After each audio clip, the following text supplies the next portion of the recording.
Apparently they give a lot fewer D pluses than D minuses. It's not a grade they like to give out, I'll tell you that right now.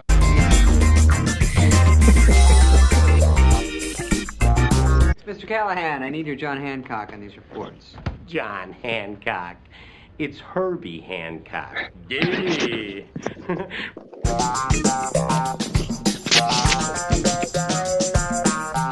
Crystal. And I live in a van down by the river.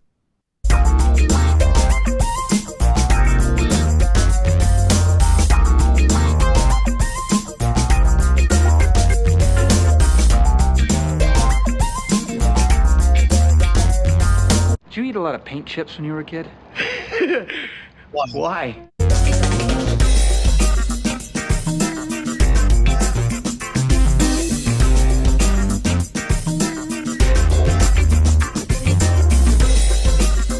Apparently they give a lot fewer D pluses than D minuses. It's not a grade they like to give out, I'll tell you that right now.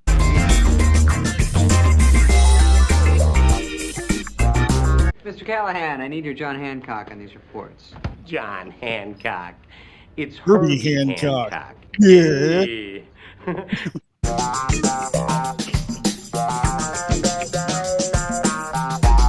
And I live in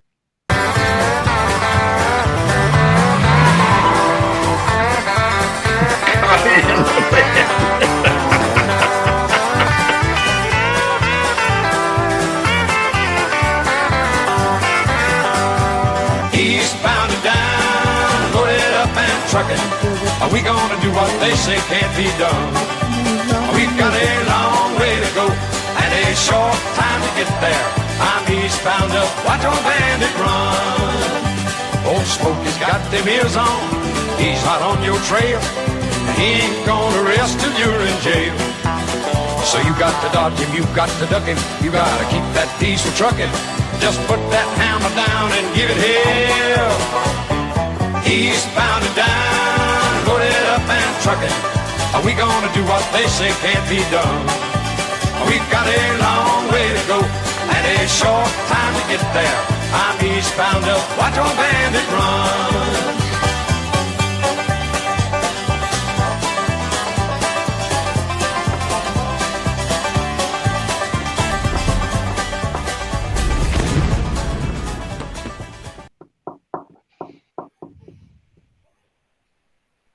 Okay, everybody.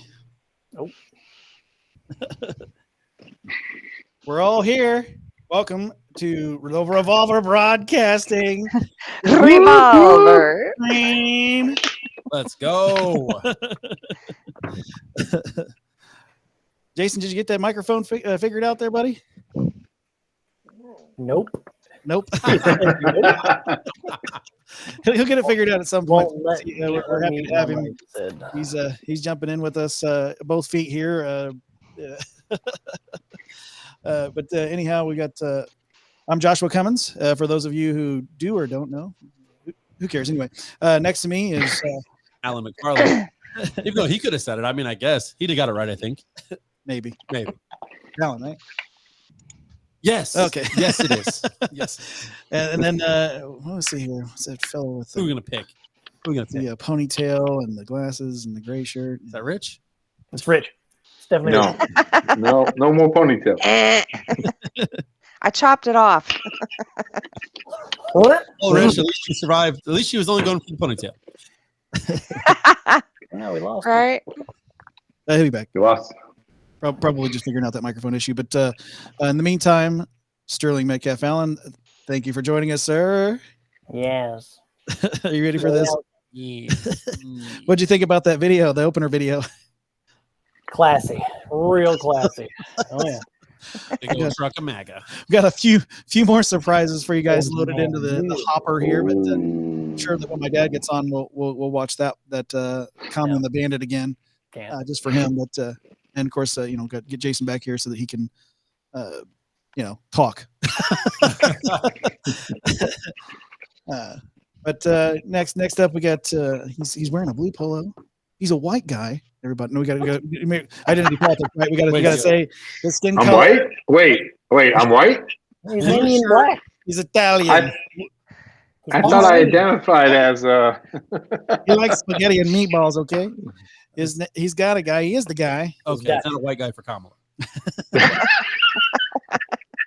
No, I am not a white guy for Kamala. Oh, that'd be Rich Rosati. Hello, Rosati. I know a guy, and I know a girl. And speaking of that girl, she's really well. Our currently it's in the standing. It's just auto, so this is just how it arranged. She's Rosati. Rosati. He hosts the Hey, agenda. everybody.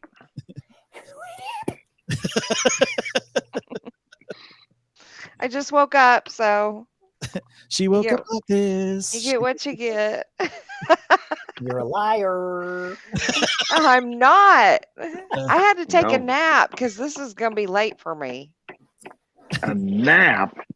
I did. And now my dog's begging me. I had to jump back. There's Jason. Oh, yeah. He's muted. See him. Get back. Yes. We lost Crystal. We lost Crystal. Let him talk. All right, Jason. Nope, still no microphone. He's not muted though. That's weird. Maybe the volume's turned down. I don't know. We either get to see Crystal's face, we get to hear Crystal, and see. That's it. One or the other. You get to talk or be seen. You don't get both. At least you can make signs. Yeah. Do the. Did that work? Yeah. That worked. He's figuring it out. We'll get there. He's pretty savvy. We're still waiting on my brother to jump on, but we're gonna have a lot of fun. Yeah, that beard is epic, by the way. Jason, that's a great beard, man. I envy it. I just got the little chin strap going on. Maybe one of these days. I heard something. There we go. Well, there's all 5 of them. Hey, there's a. There she goes. What? Is she on again? I'm sorry, my dog. Sickness. Quit it. How about this, Sterling? Oh yeah. Sorry, my dog was begging me. I had to step away. Josh, you see what happens when I go out of town. Okay, there. Yeah, it won't let you unmute. You did. Okay, so Danny Rector's in the chat. What up, Danny? That's a good friend of Alan and I's. We grew up with. He hung out with me a little more than Alan, but we both very familiar with. You grow up to a certain point, then you grow out together. Give us a smiling poop emoji. I'm not for sure. That's usually that's good. That's good. I guess for him that means chocolate ice cream. Well, again, at a certain age, smiling while you poop is beneficial. Just being able to poop is smiling. Hey, now where did Rich go? Rich. I had to wipe my nose. I didn't think you all want to see me wiping my nose. Wiping his nose. You know what he was doing. Bring it to the camera. Voting for Kamala. This is YouTube. You can. Yeah, we're streaming on YouTube. We're streaming on Rumble. Oh, no. And we're streaming on Locals. Really? Yeah. There's currently a hot shot watching. Aha. Yeah. Wow. Oh no, Jason, try again. See here. Nope. No. You got a wired. Do you have wired headset? No. No. Yeah, like an old. What is this? A Canon string? Is that what you're saying, Sterling? Basically, old like I don't know iPhone whatever headset things. I just happened to find laying around. Yeah, that works. I just plugged it right in my computer. Kirby Halloween thermos that might work. Everyone's just drinking stuff. Well, I mean, drinking water. The show, but they can be. So, yeah. Now, if you're on Jason's show, you're encouraged. You're encouraged to do so. Sterling, you have to be unburdened by what has been. Get rid of the corded microphone or the earphones. You know what? I look cooler than joyful. somebody right here. I know I look like an alien. Look. It's Like, true. And you married her. hello. Oh, It wait, looks no. like me you to should be your in the call leader. center. On the what? In the call center. The good guy turning his awkward, turning his back on buckle. again. There it is. Yep. Look, Crystal, I don't want to sell my property, okay? And I'm gonna need you to. But I can help you. I can help you. Look, I now have the only one. person that's going to be a part of this whole debate that's from there is Kamala. Okay. So, Look at Rich. Oh my God. He's not gonna make He it. doesn't know what to think. This is I'm the not- country Oh, my- Indian version. It's the The country Indian version. hello, y'all. I'm here to help you. I can help you. Rich, go home and stop her. Yeah, seriously. He's very far away. I'm 3 hours away. By the Hello. time I leave and get there, this will be over. And even if I was there, I couldn't stop her. That's fair. Mm-mm. Just Mm-mm. too strong. Just turn her alarm off next time. The force is strong with this one. No, the agenda is. For Oh, sure. that might. Oh, all right. Moment of silence for James Earl Jones. Yes. Oh, he died? No, he's just doing villains. Out. He got That's strike 57. Mufasa. Crystal I'm Mufasa is crying now. That's Remember who you are. Simba. He DNA didn't is that die. you're a Yeah, strong, you independent. look promising there. He woman. had the bright eyes came up. It's like, yay! No, Simba, I am your father. Ooh. Dude, that would be great. Now somebody's got to. We got to do that. We got to figure out how to get Mufasa, Darth Vader. Yeah. Can you make that happen? You would have thought Disney. Well, of course, at the time Disney didn't own Star Wars, but Yeah, it owns both now, so it didn't. they've got to do something. Yeah. It's okay, Mufasa. Vader's I mean, gonna pop out of one of them like time rifts and he's just gonna kill all the superheroes. It's not a big deal. Hi, Iron Man. I am your father.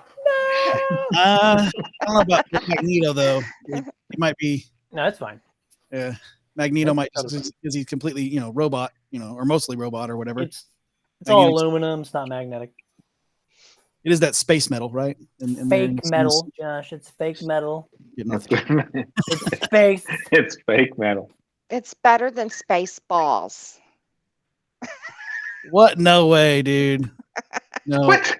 Spaceballs, the movie is I gotta go. amazing. It's a triumph of cinema. Spaceballs, the yogurt. Spaceballs, the Spaceballs, the T-shirt, and finally the kids. Use the Schwartz. Lone Spaceballs for Star. everyone. Lone Star. I'm your father's brothers, cousins, uncles, old roommate. What's that make us? Twins. So before we get too far off topic, let's take. And Mufasa's mane sticking out from underneath it. He's over here making AI. Oh gosh! They just had Mufasa's That mane movie is underneath. Stay on point, Ellen. Huh? Do we have predictions and who's going to win tonight's debate? Predictions of the Predictions. debate. Sterling, we'll start with you. Oh, All right. I'm thinking Alan. It's fair. It's my vote. You took my vote. No, but seriously, Honestly, probably Trump. I'd like once again though, even like we watched on the last one, I'd love to see Kamala actually say something that was tangible, something that actually made sense, and we know what she stands for. But if it's anything like the last one, I mean, Trump's going to take it. Trump's always pretty good. He does do this though, and goes somewhere over there and never comes back, and then like next question, he's like, So I don't know. It's going to be one of them. Then it's 50-50. Yeah, I agree. You have to keep him on topic, right? You really do. He's got to stay on topic. Really do. Alan has said that a few times. Oh my gosh! So that's Vader Fossa. Beautiful. Darth Mufasa. No, it's Darth Fossa. Yeah. What's that shadowy place over there? My kingdom. I can't tell you. You're not 18. I like how they, no matter what, it was like we're putting him on 2 feet. You're gonna deal with it. I was hoping to get like a, on all four Mufasa roaring with the Vader. No, you'll have to Photoshop that one for sure. Do old school digital. Yes, I do the work. What about you, Alan? Yeah, Alan. Oh man, I really love the Libertarian Party this year. I really think it's great up there. That's fair. World peace. I really think, and I think RFK is really going to put in a lot of work tonight too. Oh man, you stole my vote. I was going to say RFK, but Trump does win this one. Yeah, I think he's going to demolish her. I think he's going to stomp her verbally. He's going to fight. Yeah. So he's going to win hose down, hands down. He's going to win. No, right? No, toes down. Oh. Well, he's definitely going to be head over shoulders over her. Right. I don't know where this is going, and I don't like it. She is short. She does not get a standing block. That was actually in the rules. No standing block to try to bring her up. That was So speaking of that, but a normal standing height for her, that's way taller than she's used to being when trying to get a job.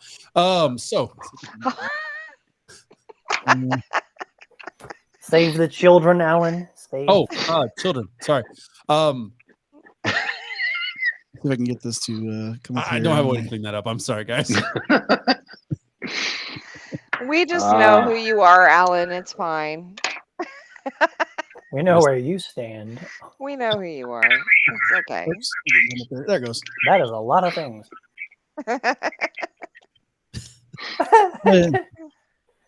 Yeah, he sent her a gift too. I don't know if you guys seen this. He sent her a gift. I think she really appreciated her gift. Classic. I got a few other things in a folder here. That is an applying for the job face on her. Take a look at the Kamala platform. I like that one. I don't see nothing. Back to the other image real quick. I do. Oh, there we go. Kamala for Trump. No, Alan. Yes. Go back to the other thing here for a second because Alan wants to see this. He missed it the first time, apparently. Okay. Yeah, I didn't see that. That's the job application face for Kamala that I was talking about.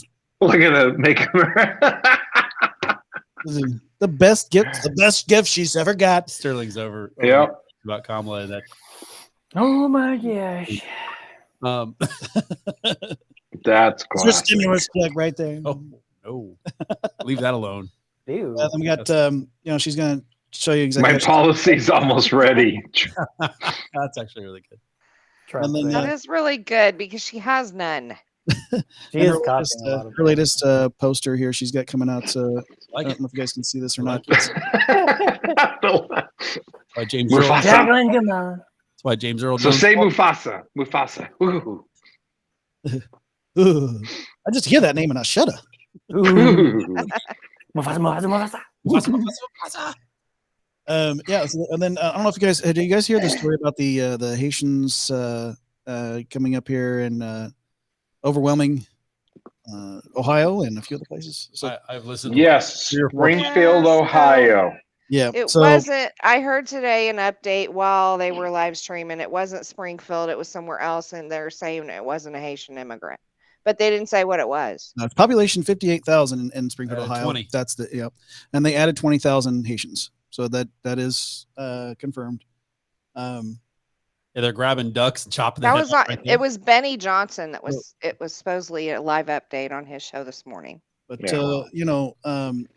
mostly peaceful memes. They found this. We're just gonna let the Haitians eat the furries. The furries. They got solutions over there at mostly peaceful memes. I But Kamala came out. She's partnering with Doritos. She's going to come out with cat flavored. Nice. Dirt cookie flavored. Dirt cookies. Josh. Shame. Well, Chick-fil-A has gotten behind this too. They've released eat less kittens. Vote Republican. See, it's so funny that the cat one has been huge because, like, literally, I've just heard nothing about. They keep eating the ducks, man. They just keep grabbing the ducks by the ponds and chopping their heads. Well, off. that's because one instance in particular was all over, and it was a lady ate a neighbor's cat. The police video got out, and of course, we got to support this. Cat lives matter. Cat lives matter. I'm really, really big on the CLM. They're gonna peacefully protest. Meow. They're gonna do it right meow. Meow meow meow meow meow meow meow meow meow meow meow meow meow meow meow. And strangely enough, there'll be a lot less litter at their protests than there was for BLM. And then Trump's got a message for that. No one ate cats. No one ate your cats when I was president. Except for the Chinese food. But now that we've showed you some funny stuff there, let's get into a little bit of serious. I don't know if you guys can see this or not. I might have to make this even bigger of a picture here. I'm not for sure of how I'd even go about getting it full screen. No. There we go. So you'll appreciate this, Crystal. It's the political party platform excerpts. Yeah. So underneath the Republicans, they say abortion. We assert the sanctity of human life and affirm that the unborn child has fundamental right to life, which cannot be infringed. Whereas the Democrats say every woman should be able. Where's the child in that? Every woman should be able to access high quality reproductive health care services, including safe and legal abortion. Imagine if you just changed that one word in that sentence, like you just did. Read it that way. Every child should be able to access high quality reproductive health care services, including right. Well, all of a sudden you have it back on the other side minus of that half. But then you'd have to bring up everything that happened on Epstein's Island, and we don't want to talk about that today. Yeah. Those are older children. Never mind. Disregard. But underneath marriage, the Republicans say our laws and our government's regulations should recognize marriage as the union of one man and one woman. That's on page 31 of their platform. The Democrats are silent on marriage. A lot of crickets. No one marries crickets. All of the crickets. That's a chicken. I'm going to read it all out loud for those who can't see the rest of it, because I know that I'm aware that we've got our faces across the bottom of the screen. So from Israel, on the topic of Israel, this is one that divides up a lot of people, and you can see people kind of flip flop on which side they're on as far as this one goes. Normally, you say so. Republicans say we recognize Jerusalem as the eternal and indivisible capital of the Jewish state, whereas the Democrats say we believe that while Jerusalem is a matter for final status negotiations, it would remain the capital of Israel. So not far off in those beliefs, really, other than one's a religious view and one's more of a we call it. It's just more of a legal view. I mean, it's just a legal worldview. Religious liberty. Republicans say ongoing attempts to compel individuals, businesses, and institutions of faith to transgress their beliefs are part of a misguided effort to undermine religion and drive it from the public square.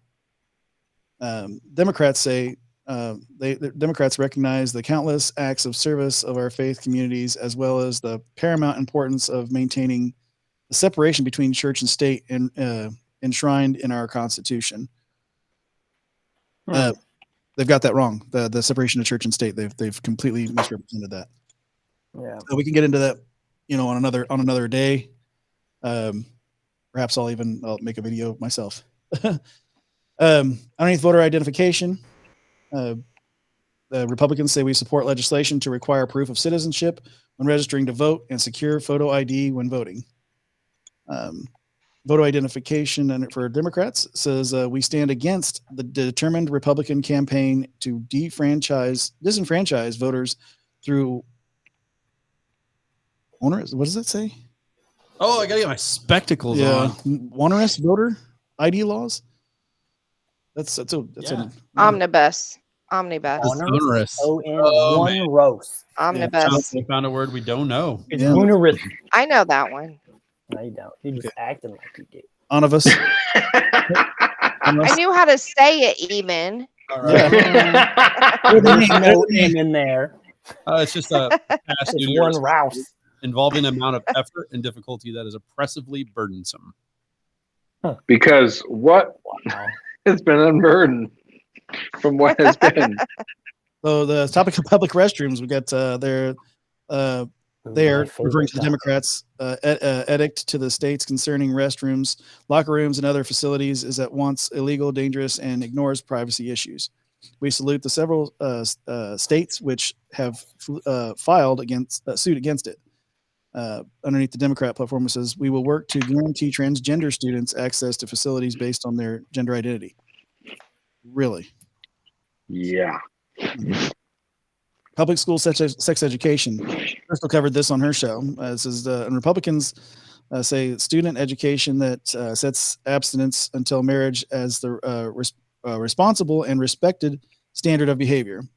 Underneath the Democrats, it says medically accurate LGBTQ plus inclusive age appropriate sex education. And we know that's not age appropriate because once again, that was covered on Crystal's show, and the full range of family planning services and all essential. Josh, what was that first part they said? Medically accurate. What's medically accurate? What is medically accurate? They don't even know what a woman is, so I don't know how they're going to be medically accurate. I was sitting there saying, I don't mind that if they actually could make a medically accurate public school sex education class that didn't venture off into all the things that they're involved in. I wouldn't care for. I wouldn't mind that. I don't remember the rest of the information, I guess, because when I was a kid, I got a medically accurate sex education class. They didn't say don't do these things because it's the smart way to go. They said here's how they work, and let's move it on. And Not what they do now. But yeah, unfortunately, they implant so much of their own. Well, when they say so, the CDC calls for comprehensive sex ed. When they say comprehensive, I'm talking comprehensive, like everything, things I've never even heard of before.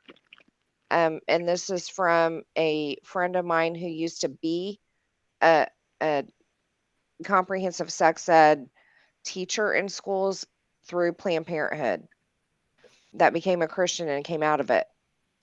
And she was talking about the stuff they taught, and I'm like, I don't even know what that is. Our whole table had to Google stuff.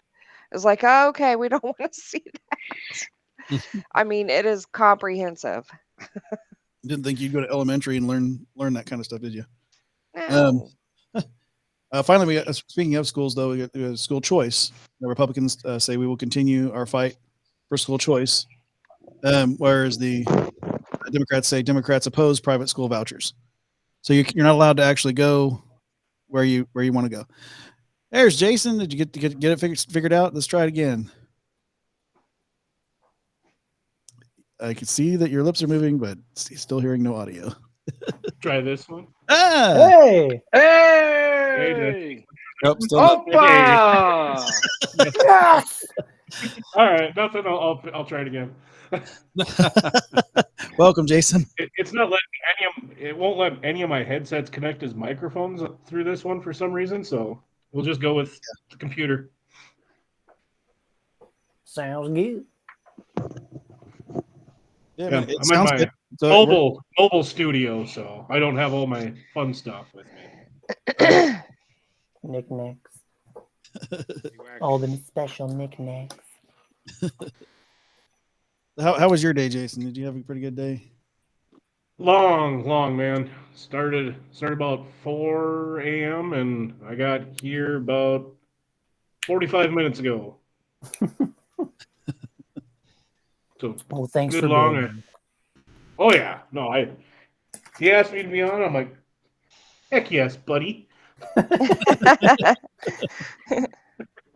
Yeah. So little backstory there. Jason and I kind of met through Steven Crowder chat online. I've been kind of chatting for like past year or two, I think, maybe even.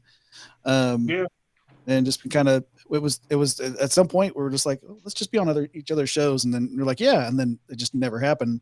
And then we both just got busy. We both just like was doing our thing, and Classic. then yeah, it was very classic. And but then he got me on his show, and I was like, well, now I have to figure out some way to like make it up to him. Like, I got to have him over here with us. I was like, well, what better way than to bring him in and just introduce him to a bunch of people real quick. Yeah, no, that works great. Where you live now?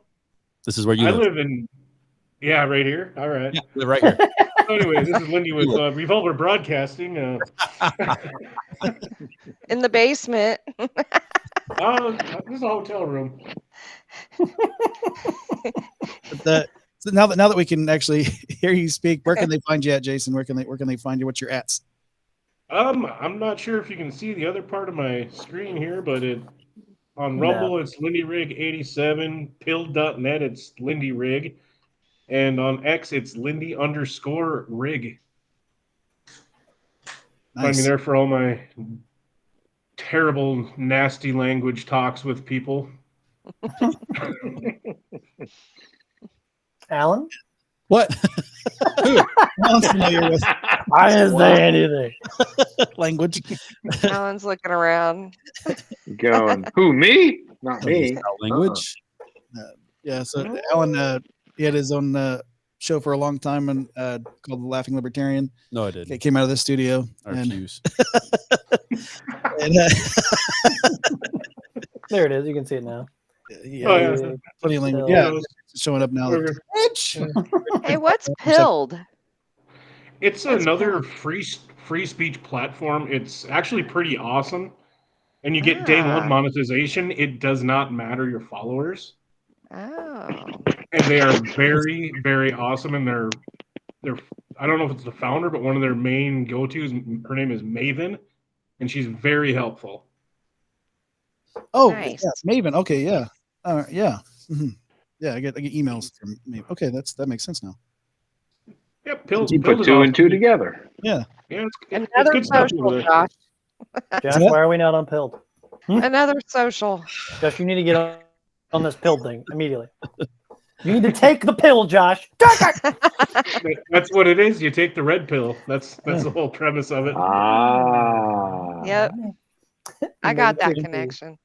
Well, we'll make it happen. We'll make it happen. For sure. Instant monetization. So, Jason, were you able to Josh catch the Commie and the Bandit video that we watched? Yeah, I've been here the whole time except for when I restarted immediately. But I was also watching you on the TV I have here. Yeah. So I've pretty much been here the whole time except for when I was swearing at the screen. And we had him here just for his looks. That's when he was bleeped out. Keep him here for his beard. Yes, I was bleeping myself. I was preemptively doing it. Did he meet you when you did your Trump impression, Josh, on Crowd? Is that what it was? No. He I don't know if he even seen that or not. Back on Halloween last year, I won the Crowder's. Yeah. Yeah, I knew that. Yeah, I saw that. I can't remember if you saw that or not, but yeah, we were talking. Him and I had been chatting before that. Sure, okay. Yeah. Thought you were famous or something. I don't know. Few years now, hasn't it been? Yeah, it's been a couple years for sure. But yeah, I've only known Josh for 15 minutes, though. Guys, this just tells us don't talk to strangers on the internet. I don't know. But- I've got some pretty awesome connections talking to strangers on the internet. Yeah, but now we can order cars and get into cars with strangers. Well, right, right? I mean, think about it. Order strangers to come to you. Yeah. Yeah, 30 years ago, don't go in strange cars, don't talk to strangers, and don't go on the internet to talk to strangers. Now, what do? Everyone Now, is a and stranger. as soon as I said don't talk to strangers on the internet, Crystal left. She's like, like, oh, you're Well, right. Our dog Sheba is just bothering. I just put her out to pasture. Whoa, wait a minute. That's a little serious, don't you think? I stuck her outside. I said, go outside, and I shut the door because I'm tired of dealing with her. Shut the door means something else where I'm from. Did you use a potato for the silencer?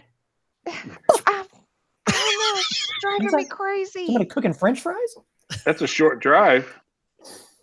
Right? I'll take that. But that's what makes me so special. See, I can say that now because I'm 3 hours away. I'll pay for it when I get home. Yeah, so the consequences aren't till you get home. I'll forget it by the time you get home. There's too much going on. I won't remember. It's like movies and song artists. No space for it. No space for it. That's wrong. You just need a bigger filing cabinet. No, there you go. Can't do There that. it is. Oh. I'm getting screen sickness. Oh, whoa! I was trying to change the presentation, but it's not letting me change it. not allowed to. It's against the rules, Josh. Their user interface here on Rumble Studio is terrible. Yeah, it's improving, but it's got a ways. It's well, it really sucks because I have to get rid of StreamYard here in October because they are doubling their price. Nope. Yeah, they're going to be upwards of right around $50 a month just to use it for the basic package. Goodness. Well, I mean, to Rumble Studios' credit, I mean, I've sent them a few emails, and I know that other people have too. I mean, it's getting better. It's improving all the time. I mean, being able to stream not only to just Rumble, but also to YouTube and locals and everything else. You can connect your other accounts. If you have a Twitch, you can do that too. And yes, and I have talked to them as well, and they are seeming like they're going to try to integrate basically StreamYard or OBS type stuff pretty soon. I mean, currently, that's OBS is what we're Alan and I are on, and that's what we're using to show our green screen and all that stuff. So that's what our feed is. That's what I'm on too. Is I'm using OBS. No one knew it was a green screen, man. We were really selling it. I know he told. Yeah, they had no idea that this was a green screen. This is an actual secret. It's a carpet. I knew. That's your wall. You painted it that way. Yeah. Come on. Yeah, that's exactly what it is. Great artist. We used a lot of tape. We're not fake news around here. We turn the cameras around, okay? But I want to remind our viewers while they're out there, they can go to revolverbroadcasting.com and check out all of our cool shows. Merch. It's very cool. Get there. If you happen to click on the shop button here, you'll actually go right into our shop. Thank you, Crystal. And you'll get to see all our cool threads, because let's face it, you guys need some new threads. Josh and his programs and threads. You get the real Ghost Rider, the GOP is weird shirt, Trumpomania shirt, just like the one I'm wearing, the Trump fight merch. Yeah. The agenda with Crystal Rosati, all that cool stuff. So it's a good place to go to get your shop on. There's a few other, free Trump, the MAGA double bird, as I call it. YouTube won't like it very much, so we'll just scroll past it as fast as we can. We'll go over to the news chambers. It's also on revolverbroadcasting.com, and you'll actually see some news stories, devotionals, assertions, all kinds of stuff. So you guys, more and more is being added every day, all the time. So just get over there and Mine's not there. Your story's not there? No. We're gonna have to figure that out and check it out. Who's Sheila Nia? She said, "Get your Twitch on there, Sterling." Somebody. Somebody you know, probably. But, yeah, you guys also know that talk about it on YouTube. Sterling's using a green screen as well. Yeah. All that none of it's real. I mean, of all the background, I got a tan screen. I'm still in jail actually right now. It doesn't recognize it, Rich. It's still just tan. I have a lamp in my head coming out of my head. You have a bunch of good ideas. Yeah. Yeah. A bunch of light bulbs. We all know that's fake news.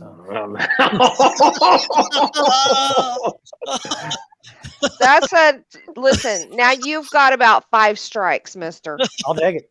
I'm flipping the script. Compared to the 367. Five strikes. That sounds like a pretty crazy game. You don't ask. I don't have gum. Sheila Naya. Hey, for once. Sheila Naya. That's better half is Sheila Naya. Oh. Hi. Hi, friend. She's been very active in the chat. Most active in the chat, actually. Yeah, she's literally no one else has commented but her for the last 3 days. Okay. Oh, look, there's the comments. Yeah. I don't know how to add them. Like, I'm not able to comment. You have to go onto actual YouTube and bring it up. So you gotta be watching. Yeah. You can't do it. Well, on there's here. You another can just see phone call them. to Rumble. Yeah. We should be able to interact while we're on here.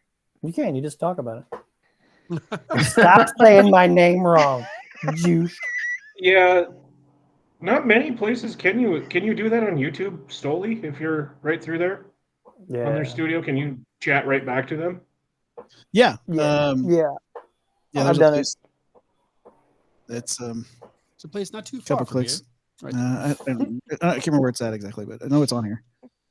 I was right on I know when website. OBS is connected directly, which I didn't do, and I should have. I could definitely do it from there. But it's currently got our YouTube. Was it called RTTP or whatever technical jargon there? So I don't think you're allowed to say that on YouTube. I don't know what you said, but don't say it again. I don't think you're allowed to say Rumble on YouTube, are you? I know you're not on Facebook anymore. Yeah. Now we have Lindy Rig 87. That's Jason. He's right there next to you. Oh. That's me. Yeah. And Daniel. Hi, Daniel. Yeah, Daniel Rector. That's a good friend of mine and Alan's that we grew up with. Just north of Beach Grove. On the house. On the southeast side of Indianapolis. We were inner city kids. So safe. Bunch of trouble. So how are we doing this, Josh? Are we writing down notes and then just waiting for the break to talk about it, or? I think that'd be a good. I mean, if we do happen to like want to start talking while they're blabbering or whatever, we can just start talking right over them, and I'll do my best to be on point to mute them or at least, turn them down. Make Alan the muter. He's right next to you. Alan can do it. Well, it's the mouse. Not how it works. He's not so familiar with the mouse, and yeah, probably never seen a mouse before. It's fake news. Alan, this is a mouse right here. Yeah, I hate that mouse that he has. This is the best mouse ever. It's a magic mouse. It's a magic mouse, and so yeah, Alan doesn't like the mirrors. I hate that mouse. I hate that mouse so much. Let's see. Did you guys see that Harris put out a campaign ad? Did you see that? Yeah. We've seen the campaign ad. You're a funny guy. We're just gonna let it run. Everyday prices are too high. Food, rent, gas, back to school clothes. That is called Bidenomics. A loaf of bread costs 50% more today. Ground beef is up almost 50%. There's not much left at the end of the month. Bidenomics is working. The price of housing has gone up. It feels so hard to just be able to get ahead. And we are very proud of Bidenomics. Truth, and truth. Did anybody see the video where Joe Biden actually said they should have changed the name of the Inflation Act? Or the Anti-Inflation Act or whatever it was? Did you see that? To what? He was talking about it was really bad for Kamala. Like literally he's being interviewed and he said, we passed the what was it? The Anti-Inflation Act or what was it called? Was that actually what it was called? That they keep talking about? Oh yeah, the Inflation Reduction Act. Inflation Reduction Act. Yeah, Thank you. So he's literally being interviewed and he's talking about it and he goes, which it didn't really do that. He said that, and then he said, which did a great service toward helping climate change or something along that. And he's like, we spent a lot of money in that one. We probably should have just named it the right thing. And it was like,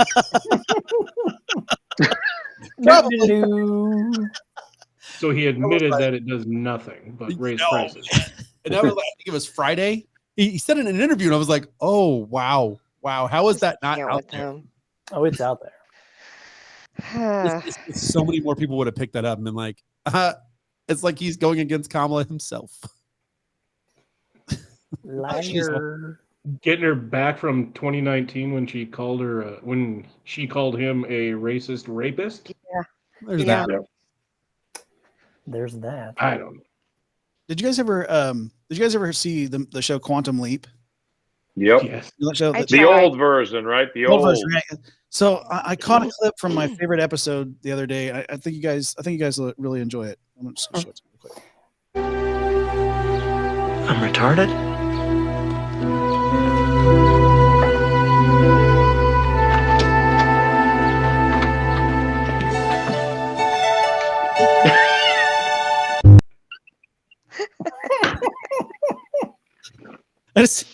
It was my favorite episode. I was like, man, what a great episode. Just I feel like I missed that part. Episode. Yeah, I don't remember that part either, but I mean, I it's might have clear to go as day. stream that.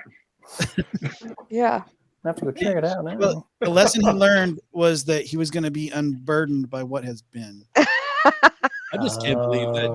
I can't believe Kamala got so many bit parts and didn't bite parts. Anyway, And didn't bite.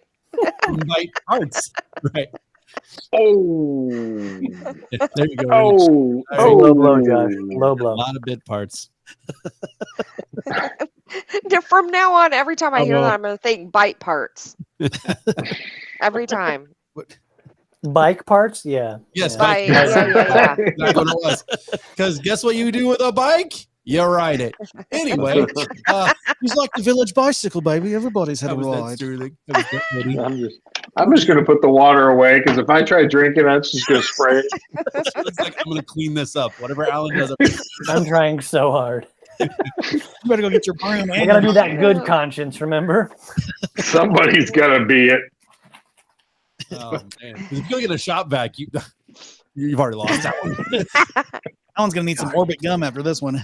Oh yes, he is. Dirty mouth. You leap liquor. You went like, The mic. that was Shut the the front craziest door. commercial. Okay, so what I want to know is what's the over under on Kamala saying her favorite line? Oh, Let me speak. Let's take a look at the biggest odds. I'm gonna I thought you were continuing my conversation there for a second. No, I've moved. No, it was time to move on. I heard over under and I kind of shut down at that point. Yeah, Kamala's all about over and under, but usually under. But which one are you speaking of? She's got so she's many definitely over. catchphrases now. What has been unburdened? Oh, I don't Yeah. think she'll have a chance to say it. And she's down in the polls, not on the poll. Yeah. And I will take a break from that commentary. Let's go ahead and go. Rich is gone. Rich is He'll gone. be here all week, right? He's rolling on the floor literally over there. What is that? Did it freeze? It froze with just like this part of your head. It froze. I leaned back.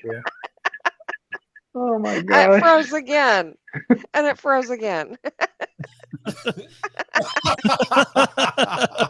Now he's being smarty. Are any of you familiar with Milo Yiannopoulos, or however you say his name? Yeah. Have you seen his recent thing with Oh, yeah. Fuentes? The No. baby thing? Mm-mm. So Milo challenged Nick Fuentes to have a baby before him, biologically, has to be with a woman, not adopted or anything, and they must get married to this woman by 2027. And the winner gets $250,000. What? Why? What? And it's weird Milo stuff. If you're familiar with him, he was very gay, Mm-hmm. but he's gonna be straight because he wants to win money. No, he wants to be Christian, and he knows being gay is not Christian. Right. Oh man. It- His poor I wife wish I could missed really out. explain.